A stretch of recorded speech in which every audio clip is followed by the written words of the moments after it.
Hey, how's it going? My name is Luke Davis. I'm from Atlanta, Georgia, and today I'm going to be talking about fly fishing, how to cast your rod, the basic equipment you'll need, and some flies that'll help you out for whatever fish that you're targeting, whatever species you want to catch. So fly fishing dates back to the 2nd century, and it was invented by a man of Claudius Alinus. He was a Roman, and he was the first guy to throw a artificial lure to catch fish. That was a long time ago, 2nd century. So hopefully this speech today can improve some of y'all's skills that already are into the sport, and maybe pull some of y'all that haven't fly fished before, and maybe get y'all interested, and maybe get you interested enough to go out and try it. I mean, it's a great activity. I've had tons of fun doing it through my life. I've seen some great sights, some beautiful fish, and made some great memories doing the sport of fly fishing. So, to begin with, the basic equipment you're going to need is going to be a rod, which I have here. So this is an 8-weight rod, a little bit bigger. You can use this for, I'll bass fish with it, throw big streamers for trout. It's a pretty simple rod, 8-weight, but I would say a lighter weight rod that you could use for bass would be a 5-weight.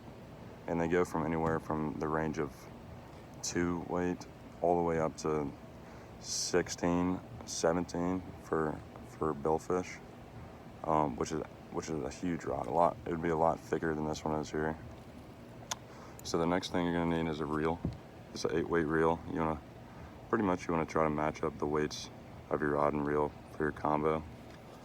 And then you're going to need a fly line. So as you can see, it's a little thicker than a normal fishing line, and it's weighted like that so that you're able to cast the rod further and throw a lighter fly than you would be able to on a regular rod. And then the next thing you're gonna need is a leader or tippet. So tippet's a tapered leader that goes all the way down to a really thin weighted line that certain fish are not able to see. Especially, you want to use a light tippet when fishing for fish with really good eyesight, like trout or redfish or permit, anything like that. Bonefish. Most fish can see really, really well, and so that's what you're gonna need to do. The next thing they're gonna need is flies.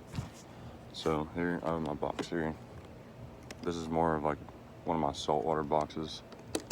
Let me open it up. There's a bunch of different, these are all basically streamers that you work through the water, and these are all saltwater flies that you pretty much do the same thing. This is a Clouser minnow that is good for both species. Both freshwater and saltwater species. It's a basic fly that replicates a bait fish, and it's a good thing to have in every fly box that you have. Okay, so next I'm going to try to teach you how to cast. So here we have the rod. It's a weighted line, and we're going to get her ready here. So basically what you want to do is you're going to have your rod, and you're going to bring it from the 10 position to the 2 position, like this, just like that. And then you're going to allow your line to load up when it comes back so that the weight of the line is up in the air, and then you can cast it back down, and the line will go where you need it to go if you're pointing it where you need to. If you can really get like a really good cast, it can help you out for anything.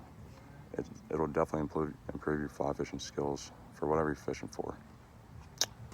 And finally, whenever you're fishing and you get your cast in, you're gonna work your flies through the water. Some flies you strip in like this with the line, working them through the water. And once a fish eats it, you're gonna pull the line tight and lift up on your rod, and it'll set the hook on the fish, and hopefully keep them on the line and be able to reel them in to the boat. And finally, once you get them to the boat, you're gonna keep the main thing is to keep the line tight and not allow the fish to spit the hook. Once you get on the boat, you're going to bring a net and try to net the fish.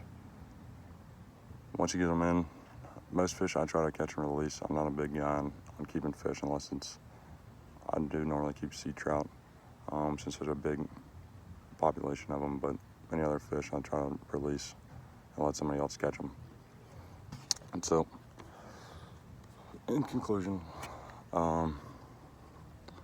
once you master these basic skills, you'll be a good fly fisherman. It's very aggravating in the beginning sometimes for beginner casters that can't cast well, but once you get it down, it's a great experience, and hopefully this speech allows some of y'all to improve your skills or get some of y'all interested in fly fishing and makes y'all want to go and hit the water with a fly rod.